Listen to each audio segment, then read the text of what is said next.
दारुक नाम का एक राक्षस था। उसकी पत्नी का नाम दारुकी था।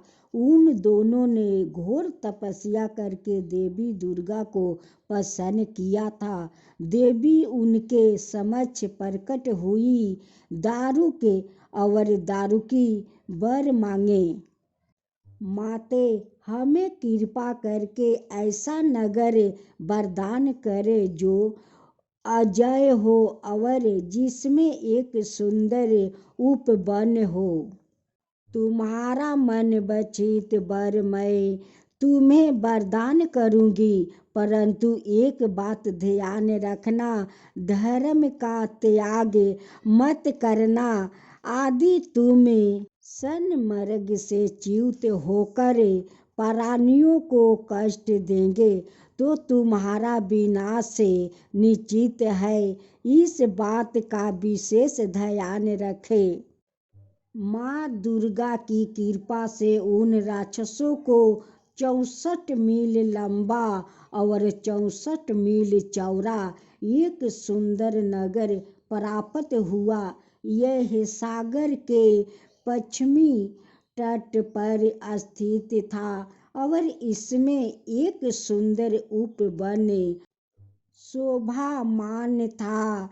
पर इस नगर को पाकर दारुक और दारुकी घमंडी हो गई। वो उपवन के समीप रहने वाले लोगों को सताने लगे। एक बार मुनि अरब सागर के पश्चिमी छोर पर पधारे।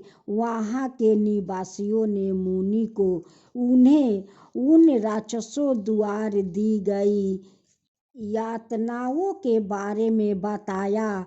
हे महात्मा, कृपया हमारी रक्षा करें। आप सब निश्चिंत रहे, मैं दारुक और दारुकी को शापित करूंगा। वो जब भगवान शिव की आराधना में विघ्न डालेंगे तो उनकी मृत्यु हो जाएगी।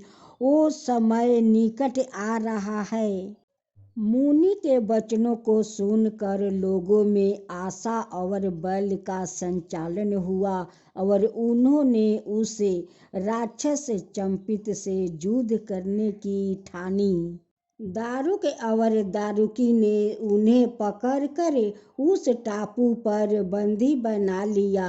इन लोगों में सूरप्रिया नाम का एक व्यापारी भी शामिल था। उसने अपने मित्रों से कहा, केवल भगवान शिव ही हमारी रक्षा कर सकते हैं।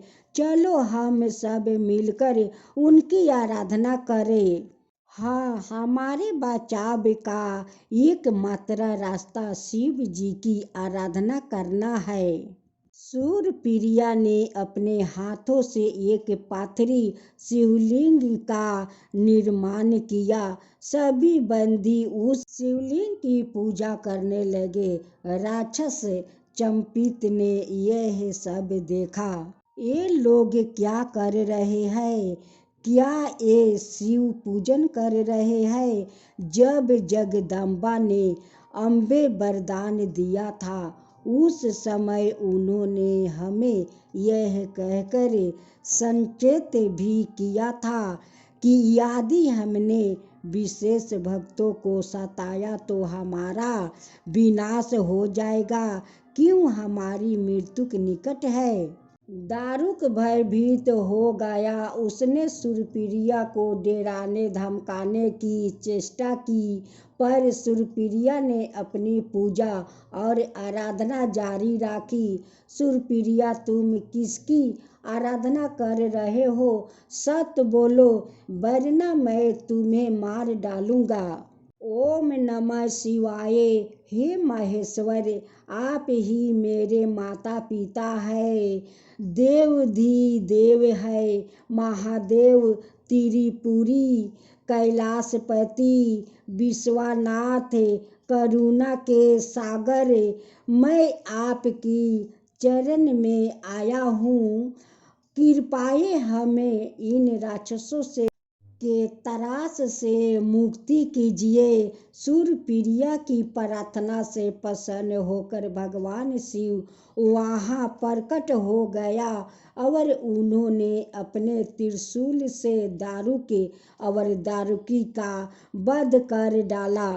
तुम सब लोग मेरा भक्त हो, इसी नगर में निवास करो। मेरे भक्त की रक्षा के लिए मैं भी सदैव यहाँ निवास करूँगा। जो भी तत्प्रकृति के लोग यहाँ आकर मेरी पूजा अर्चना करेंगे, मैं उन पर विशेष रूप से कृपा करूँगा।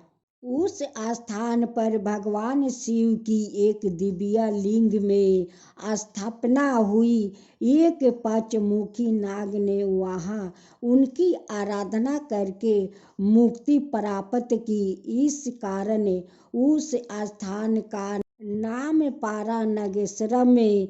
महाभारत काल में यह दिव्य ज्योतिर्लिंग समुद्र में डूब गया था।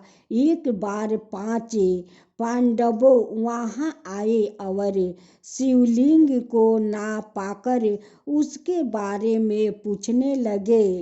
हम लोग यहाँ उस दिव्य ज्योतिर्लिंग के पूजननाथ आए हैं, पर वो शिवलिंग गया कहाँ? हे धर्मपुत्रा, वो दिव्य लिंग सागर में डूब गया है। भीम, तुम बहुत बड़े शिव भक्त हो, कोई ऐसा उपाय बताओ जिससे हमें भगवान शिव के दर्शन प्राप्त हो सके। मैं समुद्र पर अपनी गदा से प्रहार करके उसके जल को 2 भागों में बांट देता हूँ। जैसे ही भीम ने समुद्र के जल पर अपनी गदा से प्रहार किया, जल 2 भागों में बट गया और उस दिव्य ज्योतिर्लिंग के दर्शन होने लगे। पांडवों ने भगवान शिव की पूजा करके उन्हें प्रसन्न किया। हे प्रभु, अब से आप कृपा करके जल के बाहर प्रकट होकर अपने भक्तों को आशीर्वाद दीजिए। नागेश्वरम एक बड़ा ही पवित्र तीर्थ स्थान है, जहाँ आज भी सौदागर श्रद्धालु भक्त भगवान शिव की पूजा करने आते हैं। यह स्थान गुजरात में द्वारका के निकट स्थित है। एक ब्राह्मण था। वो ब्राह्मण गणेश भगवान का परम भक्त था। वो गणेश भगवान का बहुत श्रद्धा भक्ति से पूजा करता था। पूजा करते करते वो ब्राह्मण बहुत बूढ़ा हो चुका था। ब्राह्मण देव कभी कभी वो खुद बाजार जाकर लड्डू ले आया करते, कभी किसी से मंगवा लेते। एक दिन ब्राह्मण देव खुद बाजार जाकर लड्डू लेकर आए, वैसे उनकी जोर से शौचालय लग गया। अब तो ब्राह्मण देव बाहर लड्डू को रख दिया और रख कर वो शौचालय जाने लगे। अब तो इधर से गणेश बालक का रूप धारण करते हुए उनकी पीछे पीछे जाने लगे और कहने लगे कि ब्राह्मण देव, आप लड्डू तो बाहरे रख दिया है, कहीं गाय आकर खा जाएगी। देखो, आप लड्डू बाहर रख दिया है। अब तो इधर सचमुच को गाय आ गई और लड्डू खाकर चल गई। अब तो गणेश जी कहते रह गए, लेकिन ब्राह्मण को तो इधर जोर से शौचालय लगा हुआ था। वो तो पीछे मुड़ कर नहीं देखा, वो शौचालय में ढुक गया और गणेश भगवान वहीं पर अंतर्ध्यान हो गए। जब ब्राह्मण देव शौचालय से निकल कर स्नान किया, स्नान करके वो गणेश भगवान को पूजा करने जा रहा था, तो उस लड्डू को याद पड़ा। वो लड्डू जाकर देखता है तो वहाँ पर तो लड्डू नहीं है। तब उस बालक को बात याद आया ब्राह्मण देव को। वो कहने लगे कि वो बालक तो सचमुच के बोल रहा था कि गाय आपको लड्डू खाकर चली गई। ब्राह्मण ब्राह्मण देव कहने लगे कि अब तो मैं बाजार जाऊंगा, तो जाते जाते बहुत देर हो जाएगा। एक उनकी पड़ोस में भाई जैसा था, उनसे जाकर बोला कि भाई थोड़ा बाजार से मुझे लड्डू आन देगा। वो कहता है कि मेरा पास अभी समय नहीं है, मैं अभी भोजन करके काम पर जाता हूँ। वो आदमी तो ब्राह्मण को लड्डू नहीं आन कर दिया। अब ब्राह्मण देव जाने लगे बाजार। जाते जाते एक और पड़ोस के आदमी बाजार जा रहा था।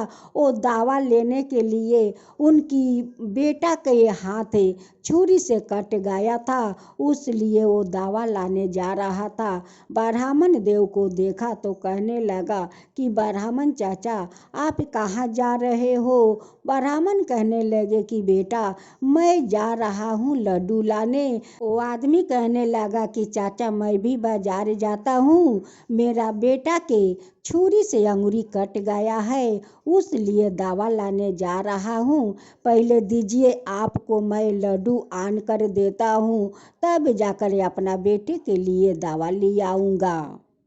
ब्राह्मण चाचा आप थोड़ा यहाँ पर आप ठहरे, मैं अभी गया अभी आया। तब ले ब्राह्मण देव तो अपना घर चले आए। वो आदमी लड्डू लेकर आता है तो वो जगह पर ब्राह्मण को नहीं देखता है। वो लड्डू लेकर सोझा घर आ जाते हैं। देखता है कि ब्राह्मण देव तो पूजा कर रहे हैं। कहने लगा कि ब्राह्मण चाचा ये आपका लड्डू है।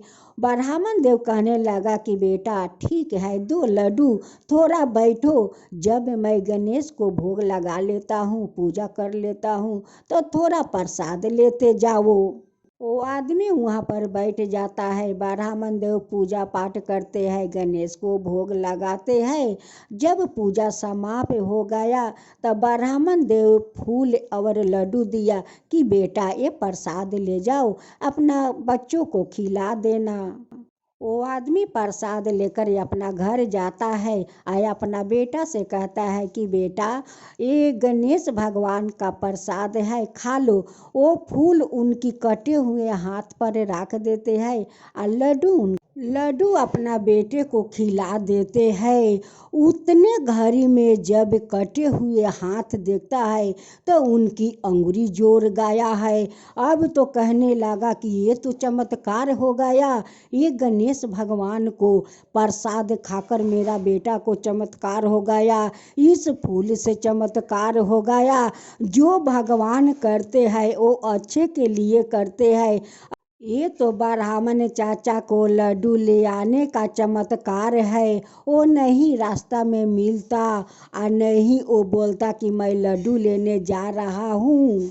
मैं बाजार लड्डू लाने गया, इधर ब्राह्मण चाचा अपना घर आया। ये तो गणेश भगवान को इशारा था कि तुम जाओगे या ब्राह्मण घर में आएगा और मेरा प्रसाद लेकर घर जाओगे और तुम्हारा बेटा को अंगुरी जोड़ जाएगा, ठीक हो जाएगा। ये तो गणेश भगवान का इशारा था। जो लोग लड्डू लाने के लिए इनकार कर दिया था वो लोग का तो बहुत हालत खराब हो गया था। उनकी परिवार में तो रोना धोना वो शुरू हो गया। एक दिन गणेश भगवान बालक का रूप धारण करते हुए उनकी घर जाते हैं और कहते हैं कि यहाँ पर क्या हुआ है, क्यों आप लोग इतना रो रहे हो। उस आदमी का पत्नी कहती है कि ना जाने मेरा पति को क्या हो गया है, बहुत हालत उनकी खराब हो गया है। ये आदमी तो एक ब्राह्मण को लड्डू लाने से इनकार कर दिया था, उसी के कारण आज ये भोग रहे हैं। उनकी पत्नी कहने लगी कि बेटा ये बात तुम्हें कैसे पता। वो कहने लगा कि जब ब्राह्मण देव बोले थे लड्डू लाने के लिए तब मैं वहीं पर खड़ा था। कहने लगी कि बेटा मेरा पति को कुछ हो जाएगा तो मैं अपना छोटे छोटे बच्चा को कैसे पोषण पालन करूंगी। अब तो वो बालक कहने लगा कि इसका एक ही उपाय है, आज बुधवार का दिन है, आज गणेश भगवान का पूजा के दिन है। तुम गणेश भगवान के मंदिर जाओ। एक बात और, तुम उपास हो। उस औरत कहती है कि बेटा, सुबह से लेकर अब तक मेरा मुंह में एक बूंद जल तक नहीं गया। तुम मंदिर जाओ और गणेश भगवान का श्रद्धा भक्ति से पूजा करो। उनकी पत्नी जाती है और गणेश भगवान को श्रद्धा भक्ति वो पूजा करती है। पूजा करके आती है, यहाँ पर देखती है कि वो बालक अभी तक यहाँ पर खड़े हुए हैं। उस औरत उस बालक को प्रसाद देती है। बालक कहते हैं कि तुम तो मुझे भोग लगा दिया है, और कितना बार भोग लगाओगी। अब तो औरत कहती है कि बालक आप कौन हो। बालक कहने लगा कि मैं तो गणेश हूँ। अब ये बात कहकर गणेश स्वयं में वहाँ पर प्रकट हो जाते हैं। अब उनकी पत्नी को दर्शन देते हैं। कहते हैं कि देखो, तुम्हारा पति उस ब्राह्मण को लड्डू ले आ देता तो शायद तुम्हारा पति का ऐसा हालत नहीं होता। उस औरत वहीं पर दंडवत करते हुए गणेश भगवान का प्रणाम करती है और कहती है कि भगवान, हमारा पति को ठीक कर दीजिए। गणेश भगवान कहते हैं कि तेरा पति ठीक हो गया है।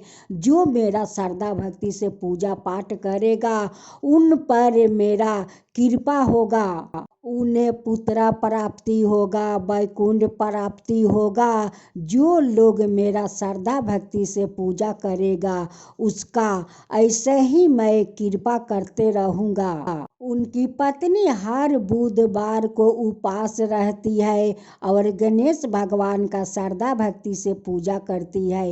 हे गणेश भगवान, जैसे उस औरत को आदमी को आप ठीक किया, उन पर कृपा किया, वैसे ही सबका ऊपर कृपा कीजिए। हे गणेश भगवान, जो आपका कथा कहे, जो सुने, जो हुंकार भरे, उन सब का ऊपर कृपा कीजिए। हे गणेश भगवान, गणेश भगवान की जय हो, गणेश भगवान की जय हो।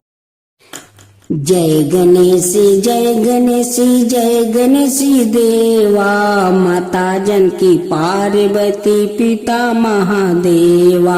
जय गणेश जय गणेश जय गणेश देवा, एक दांत दयावंत चार भुजी धारी, मस्तक सिंदूर सोहे मूस की सवारी। जय गणेश जय गणेश जय गणेश देवा, माता जानकी पार्वती पिता महादेवा। अंधन को आँख देते, कोढ़ियन को काया, बाजिन को पुत्र देते, निर्धन को माया। जय गणेश जय गणेश जय गणेश देवा, माता जानकी पार्वती पिता महादेवा। हार चढ़े फूल चढ़े और चढ़े मेवा, लड्डुअन का भोग लगे संत करे सेवा। जय गणेश जय गणेश जय गणेश देवा, दीनन की लाज रखो शुभ सुतिवारी, कमना का पूरा करो जग बलिहारी। जय गणेश जय गणेश जय गणेश देवा, सूर्य सायं शरण आए सफल की जो सेवा। जय गणेश जय गणेश जय गणेश देवा, माता जानकी पार्वती पिता महादेवा। जय गणेश जय गणेश जय गणेश देवा, माता जानकी पार्वती पिता महादेवा। अब दूसरा अध्याय कथा सुने दक्ष और चंद्रमा जी की। दक्ष अपनी पत्नी असगीन के साथ हिमालय में राज करते थे। उनकी 50 कन्या थी, उनमें से 27 कन्याओं का विवाह उन्होंने चंद्रमा के साथ कर दिया। हे चंद्र, तुम इन सबको बराबर प्रेम करना, सुखी रहो। आप जैसे चाहते हैं मैं वैसे ही करूँगा। पहले तो चंद्रमा अपनी सभी पत्नियों से बराबर का प्रेम करते, पर बाद में उनका झुकाव रोहिणी की तरह होने लगा तो अत्यंत सुंदर थी। इससे दक्ष की अन्याय कन्याओं दुखी हो गई। हमारे स्वामी हमारी परीक्षा कर रहे हैं, अब हम क्या करें? चलो हम सब चलकर पिता श्री से शिकायत करते हैं। दक्ष की पुत्रियां अपने पिता के पास अपनी शिकायत लेकर पहुंची। मेरी बच्चियों, तुम चिंता ना करो, मैं इस विषय में अपने दामाद से अवश्य बात करूंगा। चंद्रमा, तुम केवल रोहिणी का ही ख्याल रखते हो और अपनी अन्यायी पत्नियों की अपेक्षा करते हो। यह उचित नहीं है, अपने को सुधारो। पर दक्ष द्वार टूटने जाने पर भी चंद्रमा ने अपना रवैया नहीं बदला।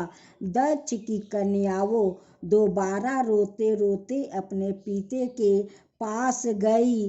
तब दक्ष ने क्रोध होकर चंद्रमा को श्राप दिया, चंद्र, तुम अपनी पत्नियों के अपमान करके उन्हें कष्ट पहुंचा रहे हो। उनका यौवन व्यर्थ ही बीता जा रहा है। मैं तुम्हें श्राप देता हूँ कि इसी तरह तुम्हारा रूप भी क्षण हो जाएगा। दक्ष के श्राप के कारण चंद्रमा का रूप क्षीण पड़ने लगा। भयभीत होकर चंद्रमा देवताओं के पास सहायता मांगने गए। देवतागण, कृपया मुझे इस विपत्ति से बचाने का उपाय बताइए। हे चंद्र, हम तुम्हारे दुख का निवारण नहीं कर सकते। चलो हम सब पीताम्बर वर्मा के पास चले और उनसे ही कोई उपाय पूछे। वो सब वर्मा के पास पहुँचे और उन्हें चंद्रमा की सहायता के बारे में बताया। तुमने अपनी पत्नियों के साथ उचित व्यवहार नहीं किया। तुमने अपने बुजुर्गों का और सत्या का अनादर किया है और इसलिए दंड के पात्र हो। तुम्हें दंड मिले तो दूसरा को भी शिक्षा मिलेगी। हे प्रभु, मुझे अपनी भूल का आभास हो गया है। मुझे क्षमा करे और दया करके मेरी रक्षा करे। देवताओं ने भी वर्मा जी से चंद्रमा की सहायता करने के लिए बारंबार विनती की। चंद्रमा समस्त वनस्पतियों का देवता है। यदि वो क्षीण हो गया तो समस्त पेड़ पौधों सूख जाएंगे और संसार का विनाश हो जाएगा। इसके अलावा चंद्र की किरणों से ही हम देवताओं को सोम रस की प्राप्ति होती है। समग्र ही दृष्टि की भलाई को ध्यान में रखते हुए आप कृपया चंद्रमा को इस विपत्ति से बचाए। पृथ्वी पर परबेसा नामक एक तीर्थ स्थान है। चंद्रमा को वहां जाकर भगवान शिव के पंचाक्षर मंत्र का निरंतर जप करना होगा। केवल शिव जी की कृपा से ही उसे इस श्राप से मुक्ति मिल सकती है और कोई उपाय नहीं है। चंद्रमा ने परबेसा पहुँच कर वहाँ एक परबेसा का निवारण किया, जिसका नाम चंद्र तीर्थ पारा। उसने वही एक शिवलिंग की स्थापना की और नित्य उसकी पूजा करने लगा। उसने शिव जी के पंचरक्ष मंत्र का 10 करोड़ बार जप किया। नमः शिवाय, ओम नमः शिवाय, ओम नमः शिवाय। एक दिन करुणा निधान भगवान शिव चंद्रमा के समक्ष प्रकट हो गए। हे चंद्रमा, स्त्री जाति को कष्ट देना एक बहुत बड़ा अपराध है। पुरुषों को चाहिए कि वो सर्वदा उनकी सेवा में संलग्न अपनी पत्नियों से सदा प्रेम पूर्वक व्यवहार करे। अच्छा है कि तुमने अपनी भूल को स्वीकार कर लिया है। बोलो, क्या चाहते हो? हे प्रभु, कृपा करके मुझे दक्ष के श्राप से मुक्त कर दे। चंद्रमा का एक नाम सोम इसलिए परबेसा क्षेत्र में चंद्रमा द्वारा स्थापित शिवलिंग का आज सोमनाथ के नाम से प्रसिद्ध है। ऐसी मान्यता है कि जो भी इस पवित्र तीर्थ में स्नान करके सोमनाथ की आराधना करते हैं, उसकी समस्त विपत्तियों का नाश हो जाता है। सोमनाथ 12 ज्योतिर्लिंगों में से एक है। आज भी यह दिव्य सोमनाथ मंदिर लाखों श्रद्धालुओं की आस्था का केंद्र बना हुआ है। उस श्राप का आधार भाग तुम्हें भोगना ही होगा। महीनों के 15 दिनों तक तुम्हारा तेज क्षीण होगा और शेष 15 दिन में वह वृद्धि प्राप्त होगा। भगवान, आपने कृपा करके मुझे इस श्राप से मुक्ति किया है। मैं आपस में प्रार्थना करता हूँ कि जो भी इस चंद्र तीर्थ में स्नान करके आपकी आराधना करे, उसका भी सभी कष्ट इस प्रकार दूर हो जाएगा। श्रीलंकाधिपति रावण एक महान शिव भक्त था। भगवान शिव की कृपा से उसने तीनों लोक पर विजय पा ली थी। वो एक संगीत विशार भी था। उसकी माता केसरी चावल के आटे के शिवलिंग बनाकर उसकी पूजा किया करती। पूजा समाप्त होने के पश्चात वो उस शिवलिंग को नदी में बहा देती थी। रावण ने उसे ऐसा करते हुए देखा। माता, आप व्यर्थ में इतना परिश्रम क्यों करती है? मैं कैलाश जाकर आपके लिए सवाए शिव जी को एक शिवलिंग मांग कर ले आता हूँ। मुझे आशीर्वाद दीजिए। भगवान शिव अवश्य तुम पर कृपा करेंगे। जाओ और सफल होकर लौटो। रावण ने कैलाश पर्वत पर भगवान शिव को प्रसन्न करने के लिए घोर तप किया। उस पर प्रसन्न होकर शिव जी ने उसे एक शिवलिंग प्रदान किया। रावण, यह शिवलिंग अत्यंत शक्तिशाली है। तुम वापस लौटते समय इसे धरती पर मत रखना। यदि तुम इसे एक बार रख देगे तो दोबारा इसे उठा नहीं पाओगे। मैं इस बात का ध्यान रखूंगा प्रभु। देवताओं ने जान लिया कि रावण एक शक्तिशाली शिवलिंग लेकर जा रहा है। वो भयभीत होकर विनायक के पास पहुँचे। भगवान आदि रावण इस शिवलिंग को लंका में स्थापित कर देंगे तो वो अजय हो जाएगा। आप कृपाएं ऐसा ना होने दे। डरो मत, मैं ऐसा नहीं होने दूंगा।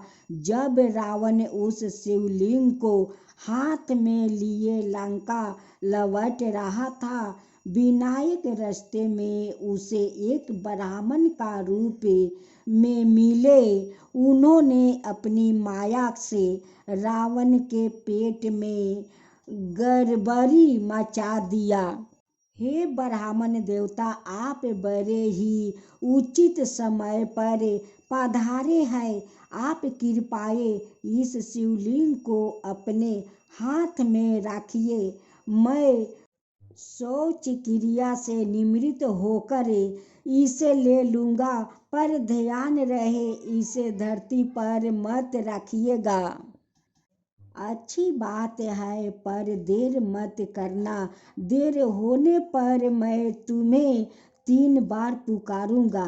यदि तुम इस पर भी नहीं लौटा तो मैं शिवलिंग को यहीं पर रख कर चला जाऊंगा। रावण, मेरे 3 बार पुकारने पर भी तुम नहीं लौटे, इसलिए मैं शिवलिंग को यहीं रख कर जा रहा हूँ। यह कहकर विनायक अदृश्य हो गया। रावण ने लौट कर देखा कि शिवलिंग धरती पर रखा हुआ है। उसने उसे उठाने का बहुत प्रयास किया, पर शिवलिंग टट से मस नहीं हुआ। जब रावण ने उसे जोर से खींचा तो वो शिवलिंग एक गाय के कान की तरह लंबा हो गया। इसी से उस स्थान का नाम गोकर्ण पड़ा। हाय, यह क्या हो गया? अब मैं अपनी माँ को क्या जवाब दूंगा? प्रभु, आप मेरी कैसी परीक्षा ले रहे हैं? रावण को दुखी देख भगवान विष्णु उसके सामने प्रकट हो गए। भगवान विष्णु के आदेश अनुसार रावण तिरुकोत्तरामलाई जाकर घोर तप करने लगा, पर उसे भगवान शिव के दर्शन नहीं हुआ। मैंने अपनी माता को वचन दिया है कि मैं उनके लिए शिवलिंग लेकर आऊंगा। मुझे इस पहाड़ को जिस पार यह शिवलिंग है जड़ से उखाड़ना पड़ेगा, और कोई चारा नहीं है। भगवान शिव जो उत्तर में कैलाश पर निवास करते हैं, वो दक्षिण में तिरुकुत्तरामलाई में भी निवास करते हैं। वहाँ जाकर उन्होंने अपने तप से प्रसन्न करो और नए शिवलिंग प्राप्त कर लो। पर जब रावण ने उस पहाड़ को उखाड़ने का प्रयास किया, शिव जी ने पहाड़ को अपने पैर के अंगूठे से जोर से नीचे दबा दिया। रावण उसके भार से दब गया। आहा, मैं इस पहाड़ के वजन से दबता जा रहा हूँ। उसी समय महर्षि नारद वहाँ आए। रावण भगवान शिव को सामवेद अति प्रिय है। यदि तुम उन्हें सामवेद का गान करके प्रसन्न करो तो वो अवश्य ही तुम्हारा भार हर लेंगे। रावण ने अपनी तलवार से अपना एक सिर और एक भुजा काट दी और उसे जोड़कर एक वीणा जैसे वाद का निवारण किया। उससे वो सामवेद का गाना करने लगा। प्रसन्न होकर भगवान शिव उसके सामने प्रकट हो गए। रावण, यह तलवार लो। दीगर यू हो जाओ। उधर रावण की माता को किसी ने कह दिया कि रावण सागर में डूब कर मर गया है। वो इस दुख को सहन ना सकी और उनकी मृत्यु हो गई। हाँ पुत्रा, अब मैं जीवित रहकर क्या करूँगी। यह समाचार सुन रावण त्रिकुटर मलाई से निकट कात्रिया नामक स्थान पर गया। वहाँ पर अपनी माता का अंतिम संस्कार करने के लिए उसने 7 गड्ढे बनाए। उन 7 में से गर्म पानी के फव्वारे फूट पड़े। उस पानी से रावण ने अपनी माता का श्राद्ध इत्यादि किया। आज भी लोग इस स्थान में आकर अपने पितरों का अंतिम संस्कार करते हैं। इस स्थान को आज रावण बेटाटू के नाम से जाना जाता है।